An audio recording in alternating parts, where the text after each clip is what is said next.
아이들은 존재 자체로 참 귀하고 예쁜 것 같습니다. 또 개별적으로 집에서 이렇게 연습하도록 하고 그걸 모아서 편집해서 특송으로 만들어주느라 우리 유치부에서 수고하셨습니다. 오늘 이제 가을 소나타 세 번째 말씀의 시간입니다. 서로 이렇게 인사하실까요? 할렐루야, 바라고 참고 기다립시다. 이만큼만 차도 얼마나 든든한지요. 우리 성도들이 너무 많이 와서 바깥으로 밀려나가면 어떻게 하는가 싶었는데 역시나 우리 성도들은 꼭 준비한 대로 꼭 채우더라고요. 넘치지도 않고 모자라지도 않고 참 뭐랄까요, 서로 약속한 것도 아닌데도 참 신기해요. 그래도 여러분 모두가 건강하시면서 또 신앙도 잘 지켜가실 수 있기 바랍니다. 함께 주제 본문이 담겨있는 찬양을 드림으로 말씀을 시작하겠습니다.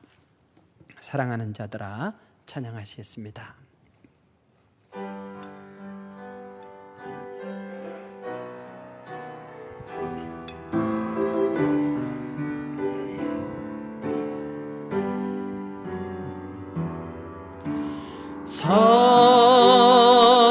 사랑하는 자들아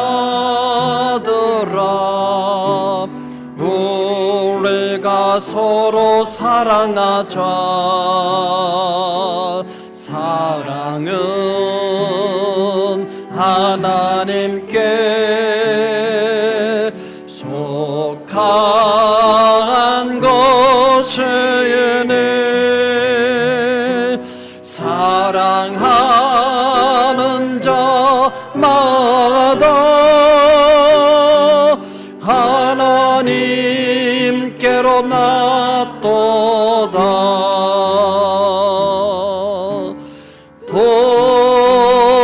독생자를 세상에 보내심은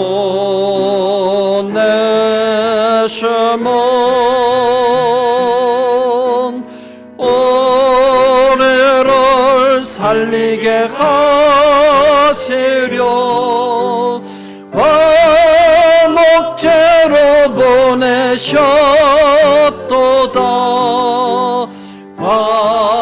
화목제로 보냈도다.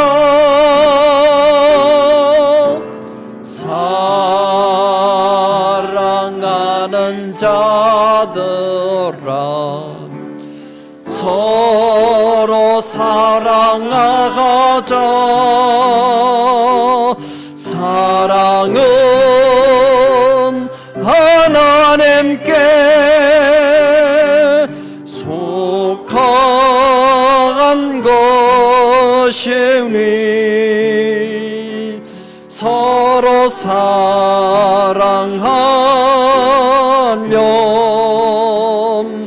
서로 사랑하면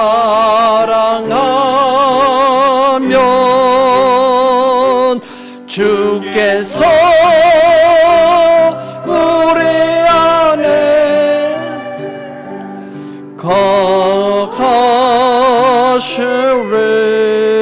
거하시리로다.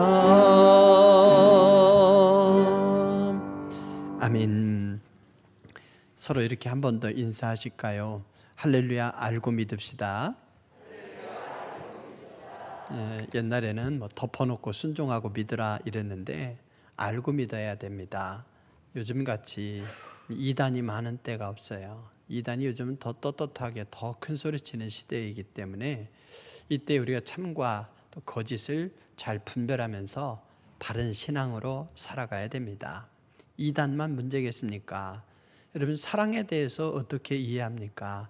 요즘 맹위를 떨치고 있는 트로트 가사, 거기서 나오는 이 사랑의 개념을 가지고 성경을 들여다보고 하나님을 보고 그 세속적인 사랑의 개념으로 성경 말씀을 보고 그렇게 이해하는 거예요. 그러면서 또 세상에서 살아가다 보니까 신앙의 삶과 세상의 삶, 이게 따로 놀거나 또 구별이 안 되는 세속적인 삶 이렇게 되는 거죠. 그러면서 많은 갈등들이 신자 속에 나타나는 걸 보게 됩니다. 우리 성도들은 말씀으로부터 출발해야 돼요.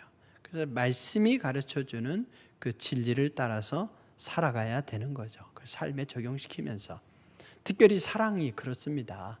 테스형이 가르쳐주는 사랑이 아니라 바로 말씀이 가르쳐주는 사랑으로 우리 살아야 됩니다. 사랑은 하나님의 본성이라고 말씀을 드렸죠. 하나님은 사랑이시라. 하나님께서는 형상을 따라서 인간을 만드셨는데 형상은 곧 하나님의 본성을 딴 거죠. 그래서 그 본성을 따라서 사람을 만들었기 때문에 사람은 하나님께서 위임하신 하나님 사랑, 이웃 사랑, 자기 사랑, 하나님의 가치로 살 때야 비로소 삶의 의미를 느낄 수가 있습니다. 그래서 지금까지 말씀을 이렇게 정리해 보면 그렇습니다. 하나님의 사랑, 이 사랑은 빛이에요. 빛은 흰색이죠. 물론 무채색이에요. 빛은 그렇지만 색으로 표현할 때는 흰색으로 이렇게 나타납니다. 빛은 삼원색을 갖고 있어요. 그래서 삼원색은 초록, 빨강, 파랑이죠. 그 세 가지 색깔을 한 번에 쪼이게 되면 흰색이 나타나는 걸 봅니다. 그래서 하나님의 사랑도 그 사랑을 쪼갤 수 없어요. 그렇지만 그것을 구분해서 보자면 세 가지 차원의 사랑이심을 보게 됩니다. 바로 초록색, 체다카라고 하는 이 정의의 사랑, 그리고 에무나라고 하는 빨간색 부분의 진리의 사랑, 그리고 헤세드라고 하는 파란색 영역의 은혜의 사랑, 이 세 가지 사랑이 하나를 이루어서 하나님의 온전한 사랑이 되고 그 사랑이 우리의 삶을 통해서 나타나야 됩니다. 우리가 사랑으로 살지 않으면 어떻게 될까요? 빛으로부터 멀어지면 점점 어둠이듯이 우리의 인생도 하나님으로부터 멀어지면 어둠의 삶이 됩니다. 여러분 보십시오. 정의의 반대 영역이 뭡니까? 불이죠. 빛의 바깥의 삶은 불의의 삶인 거예요. 또 은혜의 반대 영역은 뭐예요? 그림 안 보이세요? 그림 보십시오. 은혜의 반대 영역은 뭐예요? 무자비죠. 무자비한 삶이 되는 거예요. 그리고 진리의 반대 영역은 뭡니까? 속임수죠. 속임수. 그래서 여러분, 어둠의 삶이란 뭔가 했을 때 어둠의 삶도 수많은 종류가 있지만 크게는 세 가지예요. 무자비, 불의, 속임수의 삶, 이거라 말이죠. 그래서 우리가 빛의 삶을 사수하지 않으면 어둠의 삶이 됩니다. 이 어둠을 극복하려고 노력할 것이 아니라 어떻게 하라 했습니까? 작은 촛불이라도 비추면 어둠은 물러간다 했죠. 어둠이 빛을 이길 수 없습니다. 그래서 우리 성도들은 말씀을 중심으로 해서 빛의 삶을 삶으로써 어둠의 영역들을 물리치고 세상에 하나님의 사랑의 현실을 가져와야 되는 것이죠. 이 빛의 삶과 어둠의 삶, 이것을 구분하면서 우리 성도들이 빛의 삶을 살 수 있도록 도와주는 테두리가 있어요. 바로 검은색 테두리이죠. 그 검은색 테두리가 바로 사랑의 열매입니다. 지난 수요일에 말씀을 드린 대로 갈라디아서 5장 22절 말씀은 우리가 그냥 흔히 이해하는 대로 성령의 9가지 열매 이렇게 이해할 수도 있다고 말씀드렸습니다. 그렇지만 하나님은 사랑이시고 사랑이 하나님의 본성이라면 다른 열매와 이렇게 동일하게 둘 수는 없다 했어요. 그래서 헬라어 문법상 오직 성령의 열매는 사랑, 그러면서 콜론으로 그 사랑을 세분하게 되면 8가지 열매다 이렇게 말씀을 드릴 수 있다고 했습니다. 8가지가 뭡니까? 오래 참음, 자비, 양선, 충성, 온유, 절제, 또 화평 등이 있죠. 이 8가지의 그 성령의 열매, 사랑의 열매라고 말할 수 있고, 이 8가지를 둘러싼 것을 가리켜서 사랑의 그 수레바퀴, 색깔의 사랑의 영적인 수레바퀴 이렇게 말씀할 수가 있습니다. 이것이 온전히 균형을 이루어서 빈틈이 없어야 돼요. 어느 한쪽에 빈틈이 있으면 그쪽에 어둠이 되겠죠. 그래서 균형 잡힌 그런 삶으로 우리는 살아야 됩니다. 그래서 우리가 8가지 사랑의 열매를 맺으면서 살아가야 되는데, 사랑으로 이 8가지 열매를 보자면 희락은 즐거워하는 사랑, 또 화평은 화해하는 사랑, 오래 참음은 지속적인 사랑, 자비는 친절한 사랑, 그리고 양선은 엄격한 사랑, 충성은 신뢰하는 사랑, 온유는 겸손한 사랑, 절제는 훈련하는 사랑, 이렇게 사랑의 관점에서 8가지 열매를 이야기할 수 있습니다. 우리가 이 사랑의 열매를 맺어갈 때에 우리는 수레바퀴 안에 있는 삶, 그래서 불의, 또 무자비, 속임수가 아니라 정의, 은혜, 진리의 삶으로 살아갈 수가 있고, 너희는 세상의 빛이라 했잖아요. 그 하나님으로부터 받은 그 빛을 바라면서 사랑의 열매를 맺으면서 우리는 살아갈 수 있습니다. 오늘부터는 우리가 삶 속에서 맺어야 될 이 8가지 사랑의 열매에 대해서 구체적으로 말씀을 드리고자 합니다. 오늘은 그 중에서 오래 참음의 열매에 대해서 말씀을 드리고자 합니다. 이탈리아 화가, 그 유명한 화가 있죠. 레오나르도 다빈치가 있습니다. 그에게 피렌체의 한 부호가 찾아왔어요. 그의 이름은 프란체스코 델 지오콘다라고 하는 사람입니다. 그가 찾아와서 그림을 하나 그려주는데, 내 아내의 초상화를 좀 그려주세요. 그랬던 거예요. 내 아내의 초상화를 좀 그려주세요. 지금 같으면 그냥 가서 사진을 딱 찍으면 되지만, 이때는 초상화로 그려야 되는 거예요. 사진이 없는 시대니까. 지금도 또 사진으로 얼마든지 찍을 수 있지만 초상화로 그리는 분들도 있지 않습니까? 이 지오콘다가 다빈치에게 그 초상화를 그리려면 얼마의 시간이면 되겠어? 이렇게 물었어요. 이건 한 달로도 안 되고 1년으로도 안 되니까 그냥 내가 그려줄 때까지 기다리시오. 그랬던 거죠. 승질 급한 사람이면 뭐 그런 걸 가지고 오래 걸려. 그냥 며칠이면 딱 집중하면 되겠지. 그렇게 해서 그리면 되지 않겠습니까? 그랬다면 아마 오늘의 명화가 나오지 않았을 거예요. 다빈치는 무려 4년 만에 그 지오콘다의 아내의 초상화를 내놓았어요. 그래서 아직도 이것은 미완성이요 하고 내놓았던 거죠. 그 초상화가 뭡니까? 바로 모나리자예요. 모나리자 뜻이 뭡니까? 모나리자에서 리자 부인 이런 뜻이에요. 리자 여사 이런 뜻이에요. 리자라는 여사의 그 초상화다 이 말이죠. 여러분, 르브르 박물관에 가면 많은 사람들이 몰려 있어요.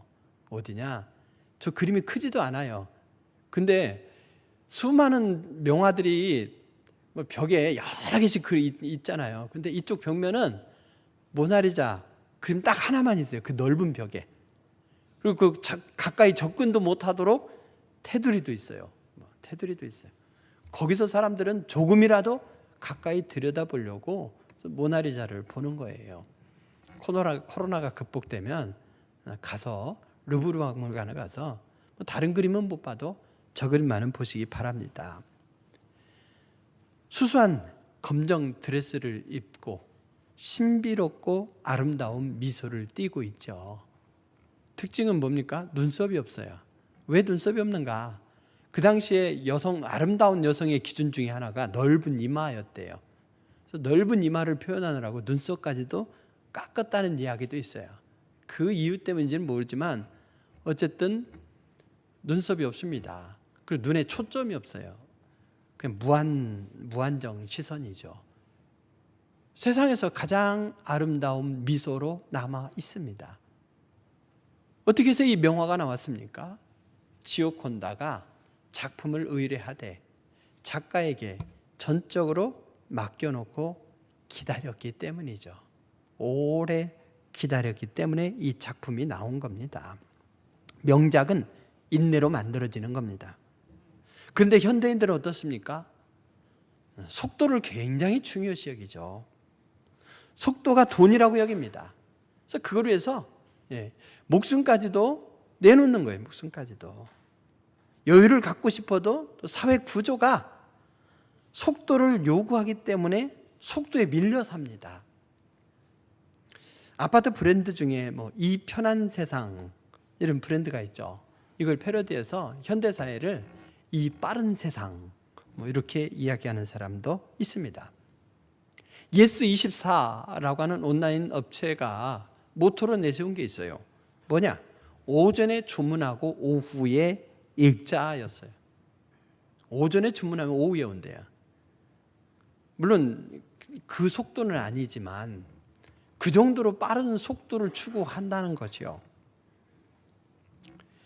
이른바 총알 배송인 거예요. 총알 배송. 여러분, 요즘은 더 빨라졌어요. 그래서 어느 업체에 보니까 이런 모토를 갖고 있어요. 매일 밤 9시에 주문해도 다음날 아침에 문 앞까지. 얼마나 빠릅니까? 이른바 새벽 배송입니다. 점점 빨라지는 업체의 이 배송 시스템, 그리고 점점 더 빠른 배송을 요구하는 소비자들의 욕구가 시너지 효과를 발휘해서 배송 담당자들을 쓰러뜨리고 있습니다. 오죽했으면 택배 없는 날을 만들어서 연중 하루라도 쉬게 하자 이랬겠습니까?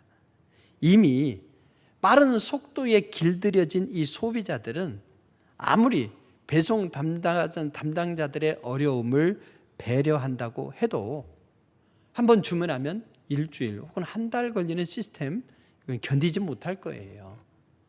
지금도 캐나다나 미국은 주문해 놓으면 잊어버릴만 하면 온대요. 뜬금없이 문자 보면은 배송이 시작됐습니다 나온대요. 한참 전에. 그래서 내가 이거 주문했구나 그런다는 거죠. 그리고 그거 받고 귀국해야지 했다가 그냥 물건을 받지 못하고 귀국하는 경우들도 있다고 합니다. 여러분, 사람들의 삶이 이미 빠른 속도에 맞춰져 있어요. 점점 기다리는 인내도 약해지고 있습니다. 너무나 조급한 결과를 기대합니다. 현대인들이 얼마나 조급하게 사는지를 조사해 봤어요. 신호등에서 직진 신호로 바뀌었을 때에 평균 0.5초 이내에 앞차가 안 나가면 빵 울린다는 거예요. 0.5초, 1초는커녕 0.5초. 또 엘리베이터에서는 어느 정도 기다리는가? 만약에 3분이 넘는다. 충분히 중간에 내리고 하는데 올라갔다 내려오는데 3분이 걸린다. 그러면 다른 방법을 강구하고 짜증을 낸다는 거죠. 버스, 택시 5분 이상 못 기다린대요. 그래서 5분 정도 기다려서 안 오면 다른 방법을 강구한다고 하지요. 우리는 은근과 끈기의 민족이라고 말하지만 이미 우리는 속도에 중독된 민족입니다. 오늘 우리에게 절실하게 필요한 것이 있다면 오래 참음입니다.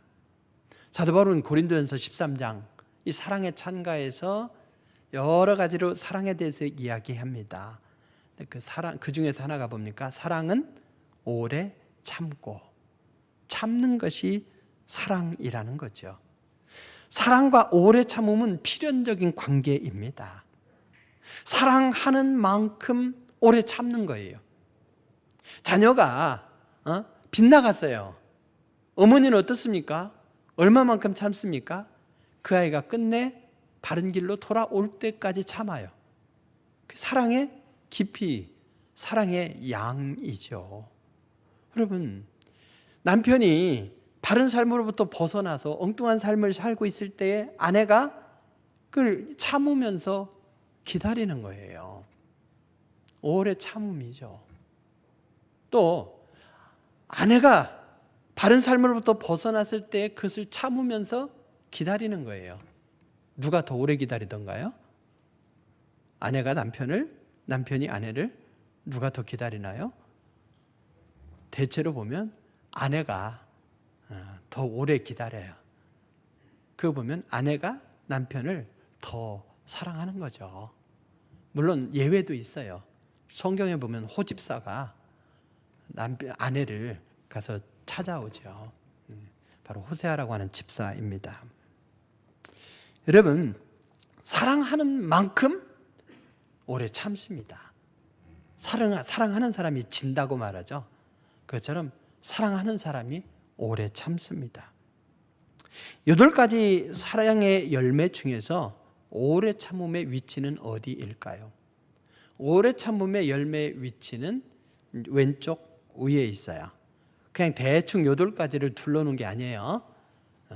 그 왼쪽 위에 있는데 색깔을 보면 파란색 은혜의 영역에 살짝 걸쳐 있죠.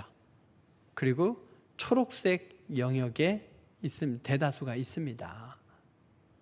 우리 오래 참음의 개념을 생각할 때에 이것은 정의의 영역에 상당 부분 속해 있고, 그리고 은혜의 영역에 살짝 걸쳐 있다, 이렇게 생각하면서 오래 참음의 의미를 생각해 봐야 합니다. 정의가 뭐라고 했습니까? 행위 속에 드러난 하나님의 자비로운 사랑이라고 했어요. 성경에 보면 오래 참음은 이 자비로 연결이 됩니다. 오늘 본문도 11절 마지막에 보면 하나님의 자비에 대해서 말씀하고 있는 걸 볼 수 있어요. 즉 오래 참음은 바로 자비로운 사랑인 거죠. 그리고 정의를 추구할 때에 거기에 이 은혜의 가치를 놓치면 아니 되거든요. 그래서 오래 참음은 은혜의 가치, 이것이 좀 은혜 의식이 있어야 오래 참음이 가능하기 때문에 오래 참음에 살짝 걸쳐 있는 것이죠. 무슨 말이냐? 어떤 사람은 참아요. 얼마나 참느냐? 10년을 참아요. 어떻게? 원수를 갚으려고 칼을 갈면서. 이것은 세속적인 오래 참음일 수 있지만 그것은 성경적인 오래 참음이 아니라는 거예요. 사랑이 동기가 된 참음이어야 되는 거죠. 와신 상담 있죠?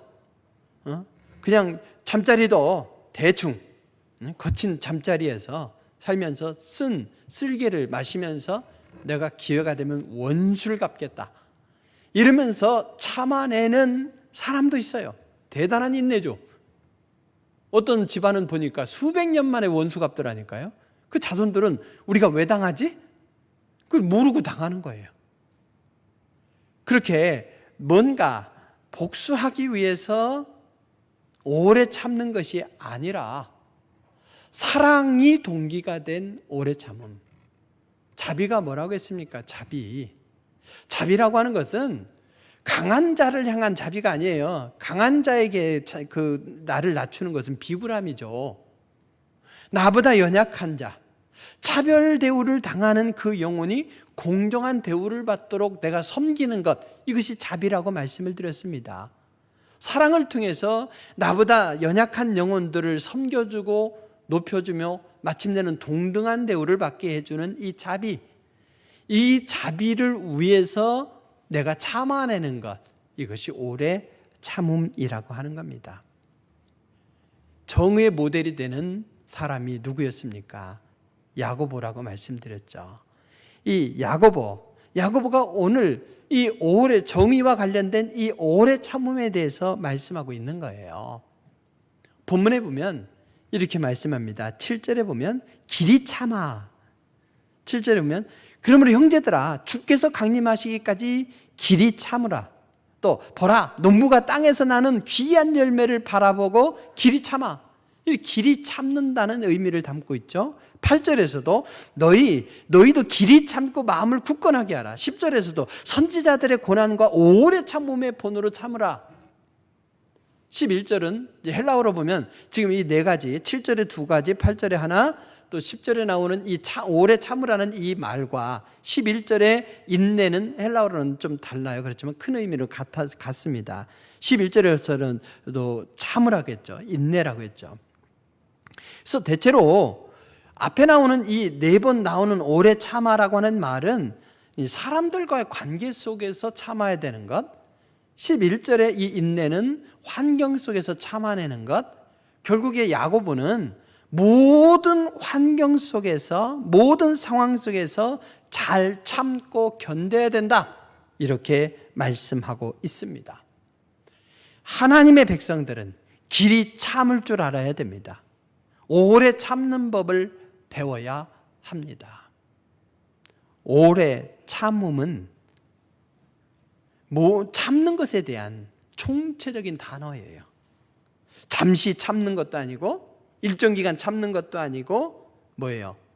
계속해서 참고 기다리는 것을 말합니다. 우리가 참으려면 내가 참을 만큼 참았다 뭐 그런 얘기 하잖아요. 그러면서 한 번에 폭발해. 차라리 안 참은 게 나아요. 참았다가 그것을 압축해가지고 폭발하면요 감당 못합니다. 참으려면 어떻게 하라? 서로 인사합시다. 참으려면 끝까지 참읍시다. 네, 끝까지 참아야 돼요. 오래 참음의 대명사는 하나님이셔요. 하나님은 어떻게 참으셨습니까? 에덴 동산에서부터 지금까지 참으시고 계십니다. 에덴 동산에서부터 지금까지. 우리가 빛의 삶을 살아야 됨에도 불구하고 어둠으로 가요. 빛이신 하나님을 두려워해서 나무 뒤로 숨어요. 죄 때문이죠. 근데 하나님께서는 그들을 포기하지 않으시는 거예요. 아들 예수님을 왜 보내주셨습니까? 로마서 3장 25절 26절에 이렇게 말씀합니다. 이 예수를 하나님이 그의 피로써 믿음으로 말미암는 화목제물을 주셨으니 이는 하나님께서 길이 참으시는 중에 전에 지은 죄를 간과하심으로 자기의 의로우심을 나타내려 하심이니 곧 이때에 자기의 의로우심을 나타내사 자기도 의로우시며 또한 예수 믿는 자들을 의롭다 하려 하심이라. 죄인된 우리를 의롭다 하시기 위해서 하나님은 오래 참으셨습니다. 아들까지도 내어주시면서 참으셨어요. 하나님께서 승질 한번 부리셨으면 이 땅에 살아남을 인생 하나도 없습니다. 근데 하나님이 참으시면서 우리가 구원받기를 원하셨던 거죠. 아무도 멸망치 않기를 원하셨던 겁니다. 예수님은 참으셨죠. 하나님 아버지의 사랑의 뜻에 오래 참으시면서 순종하셨습니다. 예수님은 아버지의 뜻에 순종하기 위해서 온갖 수모를 당하셨습니다. 그럼에도 불구하고 또한 십자가에서 죽기까지 순종하셨어요. 그 참아내셨어요. 마침내 인간을 향한 하나님의 사랑을 오래 참음으로 완성하셨습니다. 하나님께서 세상을 사랑하셔서 심판 대신에 오래 참으심으로 아들을 보내셨고 아들 예수님은 오래 참으심으로 이 땅에 보냄받으신 목적을 이루셨습니다. 오래 참음은 연약한 자를 향한 자비의 사랑이 동기가 되어 끝까지 참는 것이고 하나님, 예수님이 그 본을 보여주셨습니다. 주님의 빛을 받아서 살아야 되는 우리가 빛을 바라는데 그 빛의 열매가 바로 오래 참음인 것이죠. 그렇다면 우리가 어떻게 구체적으로 살아야 될까요? 진정한 모델은 하나님, 예수님이시지만 오늘 정의의 모델인 야고보는 세 가지 모델을 얘기합니다. 세 가지 사람을 들어서 모델로 얘기하며 이렇게 사는 것이 오래 참음이라고 얘기합니다. 바로 농부, 그리고 선지자, 그리고 욥, 이 세 사람을 들고 있는 거죠. 농부가 오래 참습니다. 그러므로 형제들아 주께서 강림하시기까지 길이 참으라. 보라, 농부가 땅에서 나는 귀한 열매를 바라고 길이 참아 이른 비와 늦은 비를 기다리라니 라고 하면서 농부의 오래 참음을 배우래요. 농부의 오래 참음의 특징이 뭡니까? 기대하고, 그러니까 바라고 참고 기다리는 거예요. 목적이 있습니다. 뭐예요? 나에게 열매가 주어진다.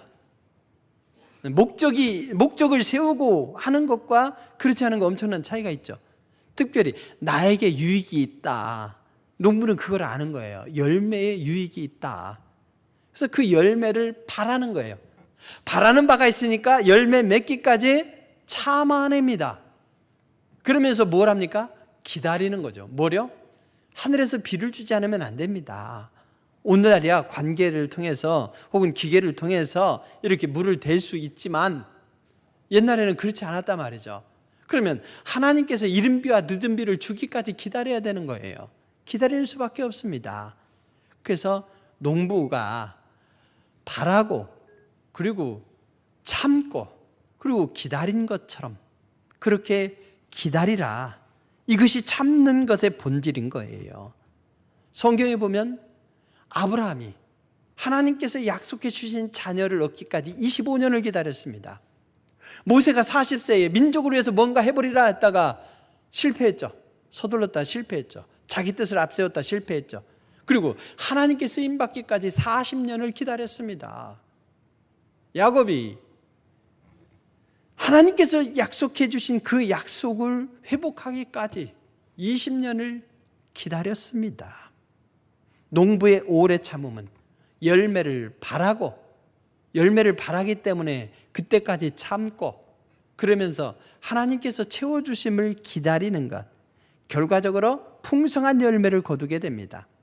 농부가 오래 참음의 결과로 열매를 본다면 우리 성도 역시 오래 참음의 결과로 자신의 복을 누리게 되는 것이고 이것을 자기를 위한 사랑, 자기 사랑이다 이렇게 말할 수 있습니다. 자기 사랑을 위해서라도 하나님의 이 사랑의 열매인 오래 참음으로 사는 지혜로운 성도 여러분 되시길 주의 이름으로 축원드립니다. 또 누구를 예로 들고 있습니까? 선지자를 예로 들고 있죠. 선지자. 형제들아, 주의 이름으로 말하는 선지자들을 고난과 오래 참음의 본으로 삼아라. 선지자들을 본으로 삼아서 참으래요. 선지자가 누굽니까? 하나님의 말씀을 전하는 자들이 선지자입니다. 그러면 하나님의 말씀을 전하면 그 백성들이 그 말씀을 그대로 듣고 아멘 하면서 회개하면 얼마나 좋습니까? 근데 완악한 그들이 하나님의 뜻을 알아듣지 못합니다. 오히려 선지자들을 박해합니다. 그럼에도 불구하고 참아내면서 전하는 거예요. 왜? 그들을 위해서. 선지자 자신을 위해서가 아니라 바로 그 말씀을 듣고 회개하여 하나님 앞에 사랑을 회복할 그 사람들을 위해서. 히브리서에 보니까 이렇게 말씀해요. 돌로 치는 것과 톱으로 켜는 것과 시험과 칼로 죽임을 당하고 양과 염소의 가죽을 입고 유리하여 굿빛과 환난과 확대를 받았으니, 이런 엄청난 시련을 당하면서도 선지자들은 참아냈습니다. 끝까지 포기하지 않고 모든 고난을 견뎌내면서 참아냈다는 거죠. 누구를 위해서? 이웃을 위해서. 이웃 사랑이죠. 이웃 사랑. 여러분, 나 자신의 유익을 위해서 얼마든지 참아낼 수 있겠죠. 그것이 자기 사랑의 길이니까. 근데 우리 성도는 한 단계 더 나아가서 이웃을 위해서 참아내야 됩니다. 선지자의 인내는 그런 의미에서 깊이가 다릅니다. 선지자는 나를 위해서 참는 것이 아니고 남을 위해서 참습니다. 하나님의 말씀을 들어야 할 무지몽매한 백성들을 위해서 참습니다. 그것이 우리가 본받아야 될 또 다른 차원의 수준 높은 우리 오래 참음인 것이죠.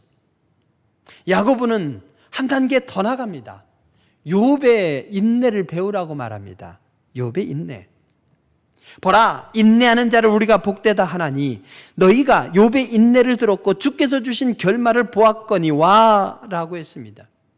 욥은 자기 때문에 인내합니다. 선지자는 이웃 때문에 인내합니다. 욥은 어떻습니까? 욥은 더 높은 차원이에요.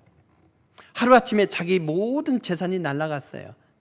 자기의 유익을 도모하는데 한계를 느끼죠. 가족들을 다 잃었습니다. 가족들은 가장 가까운 이웃이죠. 이웃을 위해 참는데 인내의 한계에 이르렀어요. 심지어 거기에 자신의 몸까지 상하지요. 살이 썩어 들어갑니다. 욥은 그런데 이렇게 극심한 시련 속에서도 입술로 범죄하지 않았죠. 오히려 하나님을 향하여서 불평하거나 원망하지 않고 하나님의 섭리를 찬송했습니다. 이렇게 말씀합니다. 내가 모태에서 알몸으로 나왔사온즉 또한 알몸이 그리로 돌아가올지라. 주신 이도 여호와시오 거두신 이도 여호와시오니 여호와의 이름이 찬송을 받으실지어다 라고 했어요. 즉 욥의 오래 참음은 하나님의 영광을 위한 오래 참음이었던 것이죠. 하나님 사랑인 거예요. 농부, 선지자, 욥, 이들의 오래 참음을 통해서 우리는 뭘 봅니까? 오래 참음은 곧 자기 사랑, 이웃 사랑, 하나님 사랑의 방법이라고 하는 거죠. 사랑은 구체적인 겁니다. 우리는 오늘 오래 참음의 사랑의 열매가 절실한 시대를 살고 있습니다. 자기를 위한 열매를 위해서 바라고 참고 기다리는 농부의 오래 참음을 배웁시다. 이웃을 위해서 온갖 순환을 당한 선지자들의 오래 참음을 배웁시다. 하나님의 영광을 위해서 온갖 고난을 참으며 오히려 고난 속에서 하나님을 칭송한 욥의 오래 참음을 배웁시다. 하나님께서는 야고보를 통해서 친절하게 오래 참음의 모델인 농부 선지자 욥을 보여줌으로써 차원 높은 오래 참음의 예를 우리에게 가르쳐 주고 있습니다. 그렇다면 어떻게 오래 참음의 열매를 맺을까요? 결론적으로 두 가지 방법을 말씀드림으로 말씀을 마치고자 합니다. 하나는 뭐냐? 바로 마음을 굳게 하는 거예요. 마음을 굳게 하는 것. 그렇게 함으로써 오래 참아야 합니다. 자막이 따라가 줘야 되는데 안 따라가 줘요. 야고보는 본문 8절에서 너희도 길이 참고 마음을 굳게 하라. 주의 강림이 가까우니라 이렇게 말씀했습니다. 마음을 굳게 하는 것, 이것이 곧 참는 길입니다. 마음을 굳게 한다 이게 뭐냐? 마음을 고정시킨다 이 의미예요. 마음을 고정시킨다. 어디에? 하나님이 주신 약속의 말씀에 주님께만 시선을 고정시키는 것, 이것이 바로 우리가 인내의 삶을 살아가는 방법입니다. 하나님이 약속의 말씀을 주셨으니 그 약속의 말씀을 보고 우리는 흔들리지 않을 수 있는 거죠. 두 번째 방법이 뭐냐? 서로 원망 없이 하라는 거예요. 원망 없이 하라. 형제들아 서로 원망하지 말라. 그리하여야 심판을 면하리라 그랬습니다. 우리의 마음이 주님을 향해서 고정되어 있으면 주님의 마음, 주님의 평화, 주님의 용서가 가득하게 됩니다. 내 마음이 주님의 마음을 떠나 나 자신에게 매이기 시작할 때에 이기주의가 생기고 자신을 향한 욕심에 매이게 되는 것이죠. 내 욕심을 채우려고 하는데 남들이 따라주지 않으니까 거기서부터 갈등이 있는 겁니다. 사랑하는 성도 여러분, 늘 우리가 우리 문 앞에 심판주가 계시다 하는 그런 생각을 가지고 원망의 말을 하지 않도록 조심해야 되겠습니다. 사랑하는 성도 여러분, 하나님은 사랑으로 오래 참으셨습니다. 예수님이 사랑으로 오래 참으셨습니다. 그렇다면 우리 역시 자신의 유익을 위한 농부의 오래 참음, 다른 사람을 위한 선지자의 오래 참음, 하나님의 영광을 위한 욥의 오래 참음을 본받아서 사랑의 열매 중에서 하나님 그 오래 참음의 열매를 맺읍시다. 마음을 굳게 하고 불평과 원망을 떨쳐버리고 한결같은 은혜로 살아갈 때에 하나님은 오늘 결론적으로 자비와 긍휼을 나타내 주신다고 했죠.